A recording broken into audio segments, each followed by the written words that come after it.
LC physics third ചാപ്റ്ററിലുള്ള electromagnetic induction എന്ന ചാപ്റ്ററിലെ ഫോക്കസ് ഏരിയാസ് ആണ് ഇന്ന് നോക്കാൻ പോകുന്നത്. ഓക്കെ, അപ്പോൾ ഈ ചാപ്റ്ററിൽ വരുന്ന ഫസ്റ്റ് ഫോക്കസ് ഏരിയ എന്ന് പറയുന്നത് ചാപ്റ്ററിൻ്റെ പേര് തന്നെയാണ്, electromagnetic induction. What is electromagnetic induction? അതിൻ്റെ ഡെഫിനിഷൻ വരുന്നത് പേജ് നമ്പർ 48 അപ്പോൾ എല്ലാവരും പേജ് നമ്പർ 48 എടുത്ത് വെക്കുക. അതിൻ്റെ ഡെഫിനിഷൻ നോക്കൂ. Whenever there is A change in the magnetic flux linked with a coil N EMF is induced in the coil. This phenomenon is electromagnetic induction. ഒരു കോയിലുമായി ബന്ധപ്പെട്ട അല്ലെങ്കിൽ ഒരു കോയിലുമായി ലിങ്ക് ചെയ്തിട്ടുള്ള മാഗ്നറ്റിക് ഫ്ലക്സിന് ചേഞ്ച് വരുന്ന സമയത്ത് ആ കോയിലിനുള്ളിൽ ഒരു EMF ഇൻഡ്യൂസ് ചെയ്യപ്പെടുന്നു. ഈ ഒരു ഫിനോമിനനാണ് ഇലക്ട്രോമാഗ്നറ്റിക് ഇൻഡക്ഷൻ എന്ന് പറയുന്നത്. ഓക്കെ, ദെൻ രണ്ടാമത്തെ ഫോക്കസ് ഈ ഒരു കാര്യം കഴിഞ്ഞിട്ട് അടുത്ത വരുന്ന ഫോക്കസ് ഏരിയ എന്ന് പറയുന്നത് what are the factors influencing induced EMF. Induced EMFനെ ഇൻഫ്ലുവൻസ് ചെയ്യുന്ന ഫാക്ടേഴ്സ് ഏതൊക്കെയാണ്? അത് വരുന്നത് പേജ് നമ്പർ 48 തന്നെ ഈ ബോക്സിൻ്റെ തൊട്ടു മുകളിലായിട്ടാണ് ആ കാര്യം വരുന്നത്. ക്വസ്റ്റ്യൻ നോക്കൂ. What may be the factors affecting the induced EMF. അപ്പോൾ എന്തൊക്കെയാണ്? Number of turns of the coiled conductor. Number of turns കൂടുകയാണെങ്കിൽ അല്ലെങ്കിൽ on increasing the number of turns there will be more induced EMF. I mean induced EMF കൂട്ടാൻ വേണ്ടിയിട്ടുള്ള ഒരു കാര്യമാണ് എന്ത്? ആ കോയിലിൻ്റെ നമ്പർ ഓഫ് ടേൺസ് ഇൻക്രീസ് ചെയ്യുക എന്നുള്ളത്. Okay, then second one, strength of the magnet. മാഗ്നറ്റിൻ്റെ സ്ട്രെങ്ത് ഇൻക്രീസ് ചെയ്യുകയാണെങ്കിൽ ഇൻഡ്യൂസ്ഡ് EMFും ഇൻക്രീസ് ചെയ്യും. Then speed of the relative motion of magnet or coil. ഒന്നുകിൽ മാഗ്നറ്റിൻ്റെ അല്ലെങ്കിൽ കോയിലിൻ്റെ റിലേറ്റീവ് മോഷൻ. ഓക്കെ, ഒന്നുകിൽ മാഗ്നറ്റ് അല്ലെങ്കിൽ കോയിൽ അതിൻ്റെ ഒരു മൂവ്മെൻറ്റിൻ്റെ സ്പീഡ് കൂട്ടുകയാണെങ്കിൽ അവിടെ ഇൻഡ്യൂസ്ഡ് EMF കൂടും. ഇതൊക്കെയാണ് ഇൻഡ്യൂസ്ഡ് EMFനെ എഫക്റ്റ് ചെയ്യുന്ന ഫാക്ടേഴ്സ്. എന്തൊക്കെയാണ്? Number of turns of the coiled conductor, strength of the magnet, then relative motion of the magnet or coil, speed of the relative motion of the magnet or coil. ഇതാണ് അടുത്ത focus area എന്ന് പറയുന്നത്. Next one, AC generator. Okay, AC ജനറേറ്ററാണ് അടുത്തതായി പറഞ്ഞിരിക്കുന്നത്. അപ്പോൾ നോക്കൂ, generator, ഇതാണ് ജനറേറ്റർ. അതിൽ ഫസ്റ്റ് വൺ AC ജനറേറ്ററാണ്. AC ജനറേറ്ററിൻ്റെ സ്ട്രക്ചർ ഒന്ന് നോക്കൂ. അതിന് ചിലപ്പോൾ അതിൻ്റെ പാർട്സൊക്കെ ലേബൽ ചെയ്യാൻ നിങ്ങളെടുത്ത് ചോദിക്കാം. ഓക്കെ, അപ്പോൾ ഈ ഒരു പിക്ചറല്ല, ഈ ഒരു പിക്ചറാണ് ഇമ്പോർട്ടൻ്റ് ആയിട്ടുള്ളത്. ഈ NS എന്ന് പറഞ്ഞിരിക്കുന്നത് ഫീൽഡ് മാഗ്നറ്റ് ആണ്. പിന്നെ ഇവിടെ ABCD എന്ന് പറഞ്ഞിരിക്കുന്നത് ആർമേച്ചറാണ്. ദെൻ പിന്നെന്താണ്? ഈ ഒരു റിങ്, ഈ റിങ്ങിനെ വിളിക്കുന്ന പേരാണ് slip rings. Okay, slip rings ആണ്. ദെൻ ബ്രഷസ്, B1 B2 എന്ന് പറയുന്ന ഗ്രാഫൈറ്റ് ബ്രഷസ് ആണ്. ഇതാണ് AC ജനറേറ്ററിൻ്റെ സ്ട്രക്ചർ എന്ന് പറയുന്നത്. ഓക്കെ, ഇനി നോക്കൂ, AC ജനറേറ്ററിൻ്റെ അവിടെ വർക്കിംഗ് ഒക്കെ നമ്മൾ പറഞ്ഞതാണ്. ഇനി അടുത്തത് പറയുന്നത് DC ജനറേറ്റർ. ഓക്കെ, DC ജനറേറ്ററാണ് ഇവിടെ കൊടുത്തിരിക്കുന്നത്. DC ജനറേറ്ററിലുള്ളത് ഇതുപോലെ തന്നെ ഫീൽഡ് മാഗ്നറ്റ്, ആർമേച്ചർ, സ്ലിപ്പ് റിങ്സിന് പകരം സ്പ്ലിറ്റ് റിങ്സ് ആണ് ഇവിടെ ഉള്ളത്. സ്പ്ലിറ്റ് റിങ്സ് മീൻസ് എന്താണ്? അവിടെ സ്പ്ലിറ്റ് ആയിട്ടാണ് കിടക്കുന്നത്. ഒന്ന് നോക്കൂ, സ്പ്ലിറ്റ് ആയിട്ടല്ലേ കിടക്കുന്നത്. നേരത്തെ അതൊരു പൂർണ്ണ വളയമായിരുന്നു, ഇപ്പം അതൊരു സ്പ്ലിറ്റ് ചെയ്തിട്ടാണുള്ളത്. അപ്പോൾ അത് സ്പ്ലിറ്റ് റിംഗ് ആണ് ഈ ഭാഗം. പിന്നെ ഇവിടെ വരുന്നതാണ് ബ്രഷസ്. ഓക്കെ, പിന്നെ അടുത്തതായിട്ട് പറയുന്നത് DC generator, AC generator, DC ജനറേറ്ററിൻ്റെ നമ്മൾ സ്ട്രക്ചർ കണ്ടു കഴിഞ്ഞു. ഇനി ഇവ AC generator, DC generator, cell എന്നിവയിൽ നിന്നുള്ള വൈദ്യുതി, അതിൻ്റെ പ്രത്യേകതകൾ, ഗ്രാഫിക് റെപ്രസെൻറ്റേഷൻ ഒക്കെയാണ് ചോദിക്കുന്നത്. ഓക്കെ, അപ്പോൾ AC ജനറേറ്ററിൽ നിന്നുള്ള കറണ്ട് എങ്ങനെയാണ് ഉണ്ടാവുക? യെസ്, ഞാനിവിടെ ഒന്ന് വരച്ച് കാണിക്കുന്നുണ്ട്. നമ്മളത് കാണിക്കാൻ വേണ്ടി ഗ്രാഫിക് റെപ്രസെൻറ്റേഷൻ എന്ന് പറയുമ്പോൾ ഒരു ഗ്രാഫായിട്ടാണ് നമ്മൾ വരക്കേണ്ടത് അല്ലേ? X axis, Y axis. നമുക്ക് ഇത് EMF കാണിക്കുന്ന ഭാഗമാണ്. Y ആക്സിസ് എന്ന് പറയുന്നത് EMF കാണിക്കുന്ന ഭാഗമാണ്. ഇത് പോസിറ്റീവ്, ഇത് നെഗറ്റീവ്. ഓക്കെ, ഇനി AC ആണെങ്കിൽ എ സി ജനറേറ്ററിൽ നിന്ന് വരുന്ന വൈദ്യുതി ആണെങ്കിൽ, കറണ്ട് ആണെങ്കിൽ അതിന് ഇങ്ങനെയാണ് വരയ്ക്കേണ്ടത്. Okay, A C generator.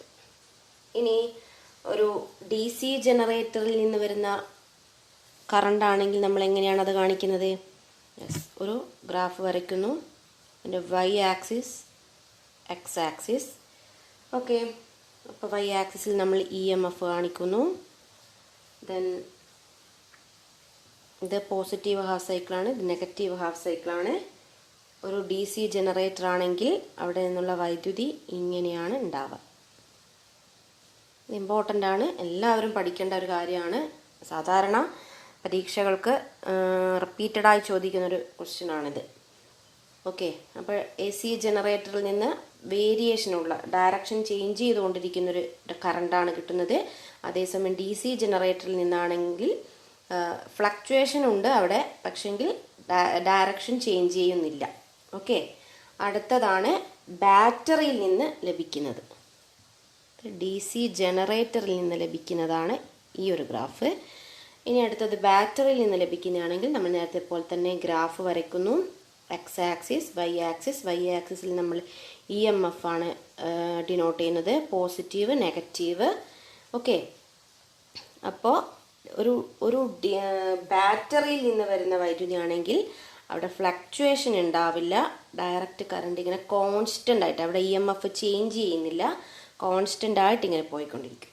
Okay, അപ്പോൾ ഇത് നിർബന്ധമായിട്ടും നിങ്ങൾ പഠിക്കണം. ഒരു എ സി ജനറേറ്ററിൽ നിന്നുള്ള കറണ്ടും ഡി സി ജനറേറ്ററിൽ നിന്ന് വരുന്ന കറണ്ടും ഒരു ബാറ്ററിയിൽ നിന്ന് വരുന്ന ഡി സി വൈദ്യുതിയുടെയും ഗ്രാഫിക്കൽ റെപ്രസെൻറ്റേഷൻ നിർബന്ധമായും പഠിച്ചിരിക്കണം. ഓക്കെ, അടുത്ത ഫോക്കസ് ഏരിയ എന്ന് പറയുന്നത് structure of A C generator and D C generator. A C ജനറേറ്ററിൻ്റെ സ്ട്രക്ചർ നേരത്തെ നമ്മൾ പറഞ്ഞു കഴിഞ്ഞു. ഫീൽഡ് മാഗ്നറ്റ്, ആർമേച്ചർ, പിന്നെ സ്ലിപ്പ് റിങ്സ്, ബ്രഷസ്. ഇനി അതിൻ്റെ വർക്കിംഗ് എങ്ങനെയാണെന്ന് കൂടെ നമ്മൾ അറിഞ്ഞിരിക്കണം. അതും ഫോക്കസ് ഏരിയയിൽ പറയുന്നുണ്ട്. എങ്ങനെയാണ് വർക്കിംഗ്? യെസ്, ആദ്യം 0 ഡിഗ്രി ആവുന്ന സമയത്ത്, ഈ ഒരു പിക്ചർ നോക്കൂ. 0 ഡിഗ്രി ആവുന്ന സമയത്ത് നോർത്തിൽ നിന്ന് സൗത്തിലേക്കുള്ള മാഗ്നറ്റിക് ഫീൽഡ് ലൈൻസ് എല്ലാം തന്നെ ഈ ഹോളോ പാർട്ടിലൂടെ, അല്ലേ, ഈ ഒരു ഒഴിഞ്ഞ ഭാഗത്തൂടെ എന്ത് ചെയ്യുന്നു? അങ്ങോട്ടേക്ക് കടന്നു ചെല്ലുന്നുണ്ട്. ഓക്കെ, അപ്പോൾ അവിടെ എന്ത് ചെയ്യുന്നില്ല? ഈ മാഗ്നറ്റിക് ഫീൽഡ് ലൈൻസ് ബ്രേക്ക് ചെയ്യപ്പെടുന്നില്ല. ബ്രേക്ക് ചെയ്യപ്പെട്ടാൽ മാത്രമേ അവിടെ ഇൻഡ്യൂസ്ഡ് ഇ എം എഫ് ഉണ്ടാവുകയുള്ളൂ. അപ്പോൾ 0 ഡിഗ്രിയിൽ നിന്നും ഈ ഒരു, നമുക്ക് അടുത്ത പിക്ചറിലോട്ടേക്ക് പോവാം. ഇതാണ് കുറച്ച് കാണിച്ചിരിക്കുന്ന പിക്ചർ. ഇത് 0 ഡിഗ്രി ആവുന്ന സമയത്ത് ആർമേച്ചറിലൂടെ മാഗ്നറ്റിക് ഫീൽഡ് ലൈൻസ് എല്ലാം തന്നെ കടന്നു പോകുന്നു. ഓക്കെ, ഇനി 0 ഡിഗ്രിയിൽ നിന്നും 90 ഡിഗ്രി ആകുന്ന സമയത്ത് ഈ ഫീൽഡ് ലൈൻസ് ഇതിനുള്ളിൽ കൂടെ എന്ത് ചെയ്യാൻ പറ്റില്ല? പാസ് ചെയ്യാൻ പറ്റില്ല. കാരണം ഇവിടെ തട്ടി അത് തെറിച്ചു പോവും, അല്ലേ? അതായത് അവിടെ ഒരു എന്താണ്, ഒരു ചേഞ്ചാണ്, മാഗ്നറ്റിക് ഫീൽഡ് ലൈൻസിനൊരു ചേഞ്ചാണ് അവിടെ സംഭവിക്കുന്നത്, അല്ലേ? ഇങ്ങനെ ചേഞ്ച് സംഭവിക്കുമ്പോഴാണ് ഇലക്ട്രോ മാഗ്നറ്റിക് ഇൻഡക്ഷൻ എന്ന ഫിനോമിനൻ നടക്കുകയും അവിടെ ഇൻഡ്യൂസ്ഡ് ഇ എം എഫ് ഉണ്ടാവുകയും ചെയ്യുന്നത്. അപ്പോൾ 90 ഡിഗ്രി ആവുന്ന സമയത്ത് ഈ മാഗ്നറ്റിക് ഫീൽഡ് ലൈൻസിനെല്ലാം തന്നെ ബ്രേക്ക് ചെയ്യപ്പെടുകയും അവിടെ induced E M F maximum ഉണ്ടാവുകയും ചെയ്യുന്നു. ഓക്കെ, അവിടെ നിന്ന് വീണ്ടും കറങ്ങിക്കൊണ്ട് എന്ത് ചെയ്യുന്നു? 180 ഡിഗ്രിയിലാവുന്നു. ഓക്കെ, ഈ സാധനം കറങ്ങി 90 ഡിഗ്രി ആയി, 90 ഡിഗ്രിയിൽ നിന്ന് വീണ്ടും കറങ്ങി 180 ഡിഗ്രി ആയി. 180 ഡിഗ്രി ആവുന്ന സമയത്ത് ഇങ്ങനെയാണ് ഈ ആർമേച്ചറിൻ്റെ കിടപ്പുള്ളത്. അപ്പോൾ എന്ത് ചെയ്യും? ഈ ഫീൽഡ് ലൈൻസ് എല്ലാം തന്നെ ഈ ഹോളോ പാർട്ടിലൂടെ കടന്ന് ഇപ്പുറത്തോട്ടേക്ക് എത്തും. കാണുന്നുണ്ടോ? യെസ്. അപ്പോൾ എന്ത് സംഭവിക്കും? അവിടെ ഇൻഡ്യൂസ്ഡ് ഇ എം എഫ് 0 ആണ്. ദാറ്റ് മീൻസ് അവിടെ ഇലക്ട്രോ മാഗ്നറ്റിക് ഇൻഡക്ഷൻ വഴി induced E M F produce ചെയ്യപ്പെടുന്നില്ല. ഓക്കെ, അവിടെ നിന്ന് വീണ്ടും കറങ്ങി 270 ഡിഗ്രി ആവുന്നു. 270 ഡിഗ്രി ആവുന്ന സമയത്ത് ഈ ഫീൽഡ് ലൈൻസിന് എന്ത് സംഭവിക്കും?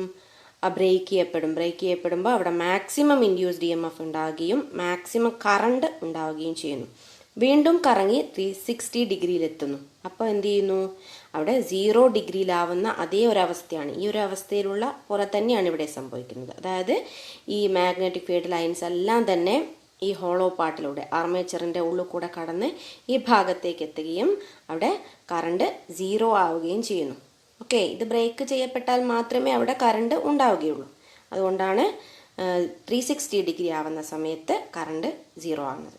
അതൊരു ഗ്രാഫ് വഴിയാണ് ഇവിടെ കാണിച്ചിരിക്കുന്നത്. 0 ഡിഗ്രിയിൽ 0 EMF ആണ്. അവിടെ നിന്ന് മെല്ലെ കൂടി 90 ഡിഗ്രി ആകുമ്പോഴത്തേക്ക് മാക്സിമം കറണ്ട് ഉണ്ടാവുന്നു അല്ലേ, 90 ഡിഗ്രി ആവുന്ന സമയത്ത്.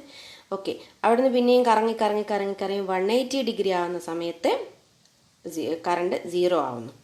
വീണ്ടും മെല്ലെ കറങ്ങി 270 ആവുമ്പോൾ എന്ത് ചെയ്യുന്നു, മാക്സിമം ആവുന്നു. 90 ഡിഗ്രിയിലുള്ളത് പോലെ തന്നെ മാക്സിമം ആവുന്നു, പക്ഷേ ഡയറക്ഷൻ മാറ്റമാണ്. ആർമേച്ചറിൻ്റെ പൊസിഷൻ മാറുന്നുണ്ടല്ലോ. ഓക്കെ, അപ്പോൾ അവിടെ നിന്ന് എന്ത് ചെയ്യുന്നു, 360 ഡിഗ്രി എത്തുന്ന സമയത്ത് വീണ്ടും എന്ത് ചെയ്യുന്നു, 0 ഡിഗ്രിയിലുള്ളത് പോലെ തന്നെ ആവുന്നു. ഇതാണ് AC ജനറേറ്ററിൻ്റെ വർക്കിംഗ് എന്ന് പറയുന്നത്. അടുത്തതായിട്ട് അപ്പോൾ AC ജനറേറ്റർ എന്ത് സംഭവിക്കും, ഈ ഉണ്ടാകുന്ന AC കറണ്ട് ഔട്ട്പുട്ട് വഴി പുറത്തേക്ക് എത്തുകയാണ് ചെയ്യുന്നത്. അപ്പോൾ ഇതൊന്ന് ശ്രദ്ധിച്ചാൽ നന്നായിരിക്കും. അതായത് 0 ഡിഗ്രിയിൽ 0 ആണ്, 90 ഡിഗ്രിയിൽ മാക്സിമം ആണ്, 180 ഡിഗ്രിയിൽ 0 ആണ്, 270 ഡിഗ്രിയിൽ എന്തായിരിക്കും, മാക്സിമം ആയിരിക്കും, 360 ഡിഗ്രിയിൽ 0 ആയിരിക്കും. ഇനി അതേസമയം ഇൻഡ്യൂസ്ഡ് EMF ഇൻ വോൾട്ടേജിൽ പറയുകയാണെങ്കിലും എന്ത് തന്നെയായിരിക്കും, ഇതുപോലെ തന്നെയാണ് വരിക അല്ലേ. ഓക്കെ, 270 ഡിഗ്രിയിൽ മാക്സിമം ആകുന്നു, 360 ഡിഗ്രിയിൽ 0 ആകുന്നു.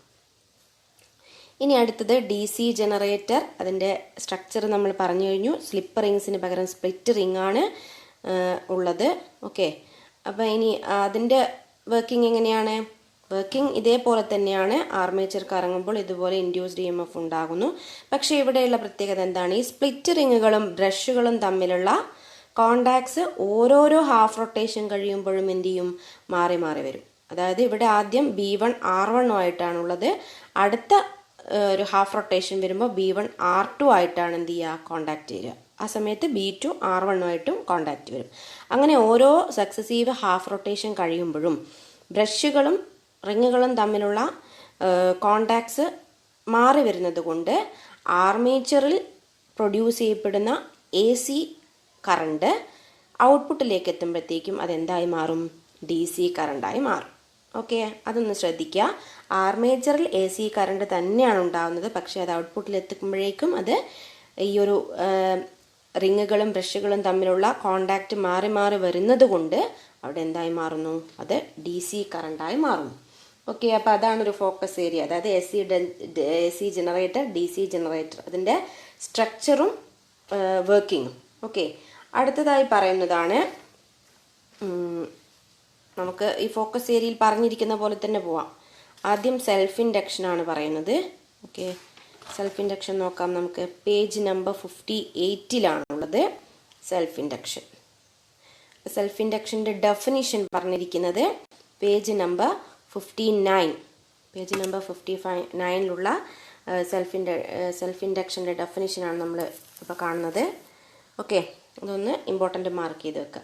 The change in magnetic flux due to the flow of an AC in a solenoid will generate a back EMF in the same solenoid in a direction opposite to that applied to it. This phenomenon is known as the self-induction. മനസ്സിലാകുന്നുണ്ടോ? Yes, അതായത് നമ്മുടെ ഈ കോയിലിൽ AC apply ചെയ്യുന്ന സമയത്ത് അവിടെ എന്ത് ചെയ്യും, ഈ കോയിലിൽ ഒരു ബാക്ക് EMF പ്രൊഡ്യൂസ് ചെയ്യപ്പെടുകയും ഈ ഒഴുകുന്ന കറണ്ടിനെ എതിർക്കുന്ന ഒരു ബാക്ക് EMF പ്രൊഡ്യൂസ് ചെയ്യപ്പെടുകയും, സപ്പോസ് അവിടെ ഒരു ബൾബ് ഉണ്ടെങ്കിൽ ആ ബൾബിൻ്റെ ഗ്ലോ അല്ലെങ്കിൽ ബ്രൈറ്റ്നെസ് കുറയുകയും ചെയ്യുന്നു. ശ്രദ്ധിക്കേണ്ട കാര്യം, DC ആണ് സോഴ്സ് എങ്കിൽ അവിടെ എന്ത് സംഭവിക്കില്ല, സെൽഫ് ഇൻഡക്ഷൻ നടക്കില്ല. സെൽഫ് ഇൻഡക്ഷൻ നടക്കുന്നത് AC സോഴ്സായി വരുമ്പോൾ മാത്രമാണ്. അതൊക്കെ ഒന്ന് ശ്രദ്ധിക്കാം. ഓക്കെ, അതാണ് സെൽഫ് ഇൻഡക്ഷനിൽ പഠിക്കാനുള്ളത്. ഇനി അടുത്തത് വരുന്നത് മ്യൂച്വൽ ഇൻഡക്ഷനാണ് അടുത്തതായിട്ട് വരുന്നത്. മ്യൂച്വൽ ഇൻഡക്ഷൻ ഇതിന് മുന്നെയാണ്, സെൽഫ് ഇൻഡക്ഷന് മുന്നേ ആയിട്ടാണ് മ്യൂച്വൽ ഇൻഡക്ഷൻ പറയുന്നത്. അത് പേജ് നമ്പർ 55 മ്യൂച്വൽ ഇൻഡക്ഷൻ്റെ ഡെഫിനിഷൻ എന്താണെന്ന് ചോദിച്ചു കഴിഞ്ഞാൽ അത് പേജ് നമ്പർ 56 നോക്കൂ.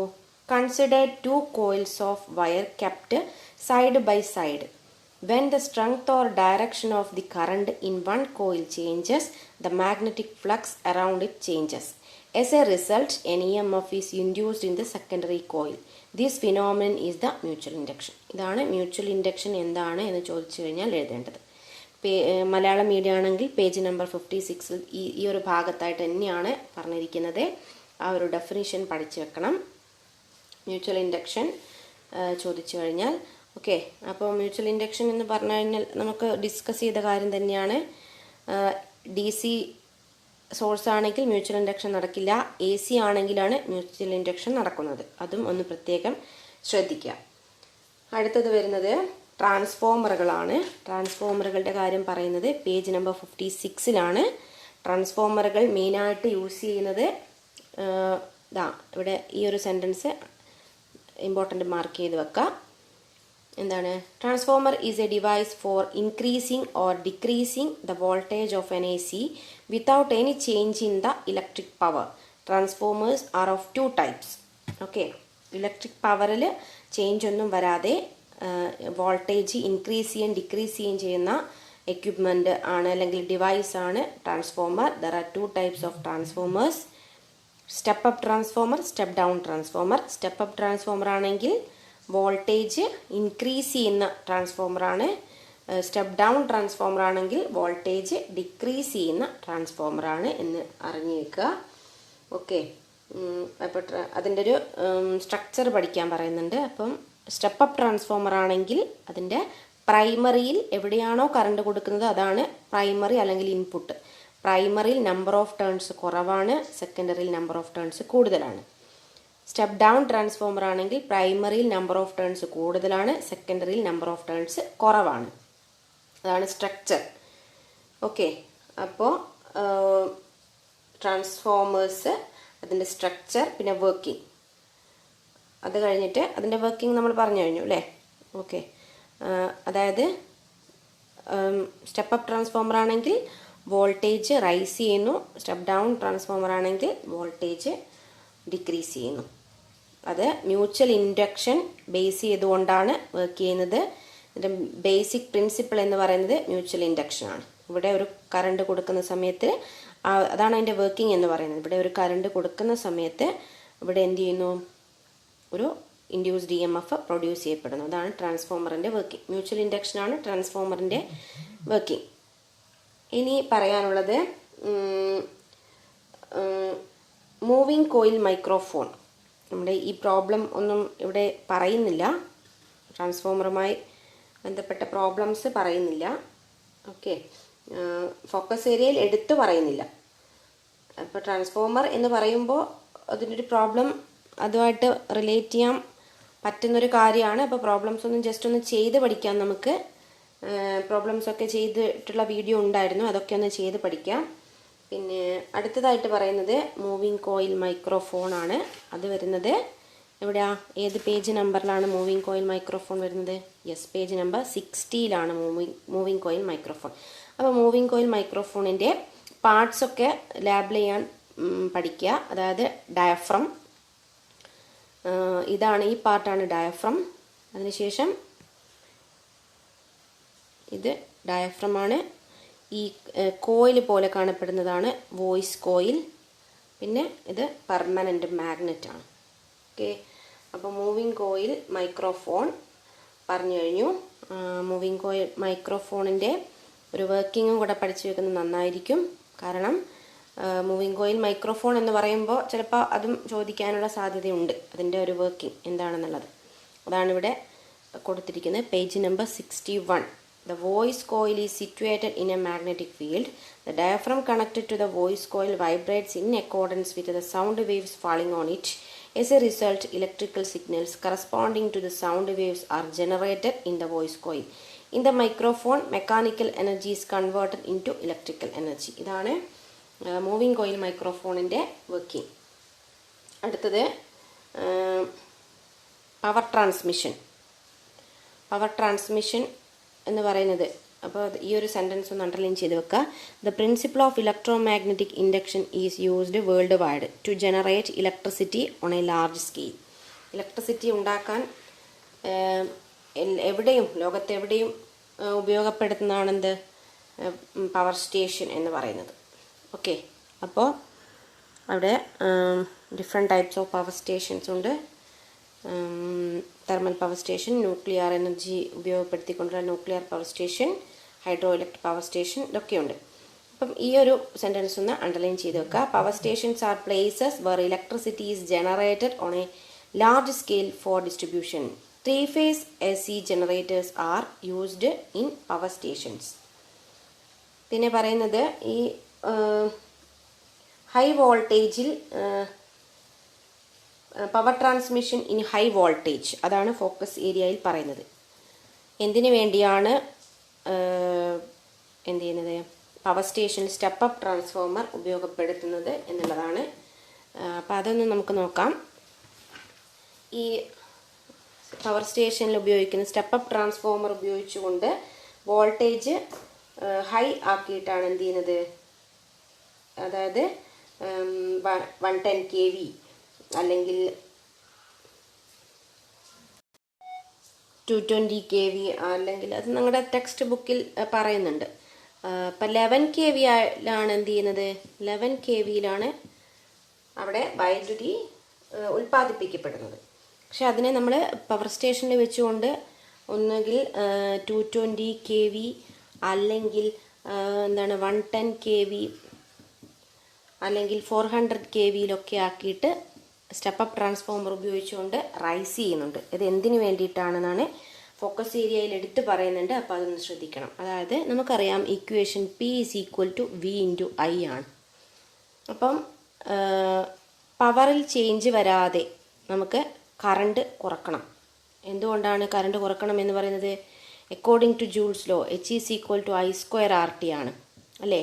അപ്പോൾ കറണ്ട് കൂടുന്ന സമയത്ത് അവിടെ ഉണ്ടാകുന്ന ഹീറ്റ് എനർജി കൂടും. അപ്പോൾ ഇങ്ങനെ വൻതോതിൽ ഉൽപ്പാദിപ്പിക്കപ്പെടുന്ന ഈ കറണ്ട് എന്ത് ചെയ്യും, ഹീറ്റ് എനർജി ആയിട്ട് നമുക്ക് നഷ്ടപ്പെട്ടു പോവുകയാണ് ചെയ്യുന്നത്. അപ്പോൾ ഈ കറണ്ട് കുറച്ച് കഴിഞ്ഞാൽ നമുക്ക് എന്ത് ചെയ്യാം, കറണ്ട് കുറച്ച് കഴിഞ്ഞാൽ ഇങ്ങനെ ഹീറ്റ് ലോസ് തടയാം. കറണ്ട് കുറക്കാനുള്ള ഒരു മാർഗം എന്ന് പറയുന്നത് പവറിൽ മാറ്റം വരുത്താനും പാടില്ല. അപ്പോൾ എന്താണ് ചെയ്യാനുള്ള മാർഗം എന്താണ് നമുക്കറിയാം. ഈ ഒരു ഇക്വേഷൻ നമുക്ക് എങ്ങനെ എഴുതാം, P/V = I എന്ന് എഴുതാം അല്ലേ. ഈ ഇക്വേഷൻ നമുക്ക് ഇങ്ങനെ എഴുതിക്കൂടെ? യെസ്. അപ്പോൾ കറണ്ട് കുറക്കാനുള്ള ഒരു വഴി എന്ന് പറയുന്നത് വോൾട്ടേജ് ഇൻക്രീസ് ചെയ്യുക എന്നുള്ളതാണ്. വോൾട്ടേജ് ഇൻക്രീസ് ചെയ്ത് കഴിഞ്ഞാൽ നമുക്ക് അവിടെ കറണ്ട് കുറക്കാം. കറണ്ട് കുറച്ച് കഴിഞ്ഞാൽ ഓട്ടോമാറ്റിക്കലി എന്ത് ചെയ്യും, ഹീറ്റ് കുറയും.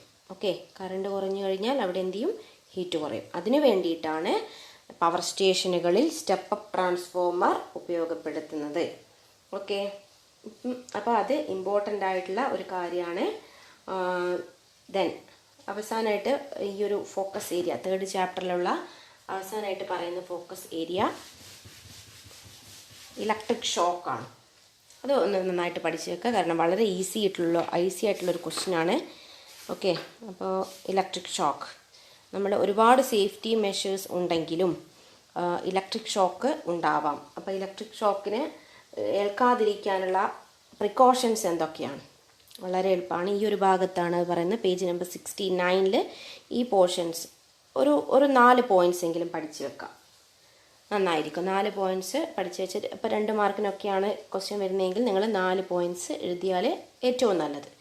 ആദ്യം വരുന്ന 4 പോയിൻറ്റ്സ് എഴുതാം, പ്രിക്കോഷൻസ്. അതുപോലെ ഇനി ഇലക്ട്രിക് ഷോക്ക് ഏറ്റ് കഴിഞ്ഞാൽ അവിടെ ചെയ്യേണ്ട ഫസ്റ്റ് എയ്ഡ്, അതും ഇമ്പോർട്ടൻ്റ് ആണ്. അപ്പം ഈ ഒരു പേജ് നമ്പർ 70 ആ കാര്യം വരുന്നത്. How to provide the first aid, ഈ ഒരു ഭാഗം ഇമ്പോർട്ടൻ്റ് ആണ്. അപ്പോൾ ഫസ്റ്റ് എയ്ഡ് കൊടുക്കുന്ന എന്തൊക്കെയാണ് ചെയ്യേണ്ടത് എന്നുള്ളത് ഈ ഭാഗത്ത് പറയുന്നുണ്ട്, അതും ഇമ്പോർട്ടൻ്റ് ആണ്. ഇത്രയും കാര്യങ്ങളാണ് 3rd ചാപ്റ്ററിൽ ഇമ്പോർട്ടൻ്റ് ആയിട്ടുള്ളത്. നമുക്ക് അടുത്ത ക്ലാസ്സിൽ 4th ചാപ്റ്ററിൻ്റെ ഇമ്പോർട്ടൻ്റ് ആയിട്ടുള്ള കാര്യങ്ങൾ ഡിസ്കസ് ചെയ്യാം. ഓക്കെ, അപ്പോൾ ക്ലാസ് കണ്ട എല്ലാവർക്കും കാര്യങ്ങൾ മനസ്സിലായെന്ന് വിചാരിക്കുന്നു. നിങ്ങൾ ചാനൽ സബ്സ്ക്രൈബ് ചെയ്യുക. സബ്സ്ക്രൈബ് ചെയ്ത് കഴിഞ്ഞാൽ ഇനിയും ഞാനിതുപോലെ എക്സാം ബേസ്ഡ് ആയിട്ടുള്ള ഇമ്പോർട്ടൻ്റ് പ്രോബ്ലംസും കാര്യങ്ങളൊക്കെ അപ്ലോഡ് ചെയ്യുന്നതായിരിക്കും. സബ്സ്ക്രൈബ് ചെയ്യുക, അതിനോടൊപ്പം വരുന്ന ബെൽ ഐക്കൺ ഒന്ന് പ്രസ് ചെയ്ത് അതിൽ ഓൾ എന്നുള്ള ഓപ്ഷൻ സെലക്ട് ചെയ്യുക. അപ്പം നിങ്ങൾക്ക് എന്ത് ചെയ്യാം, ഞാൻ ഇനി അപ്ലോഡ് ചെയ്യുന്ന വീഡിയോസൊക്കെ അതിൻ്റെയൊക്കെ നോട്ടിഫിക്കേഷൻ കിട്ടുന്നതായിരിക്കും. Okay, thank you for watching.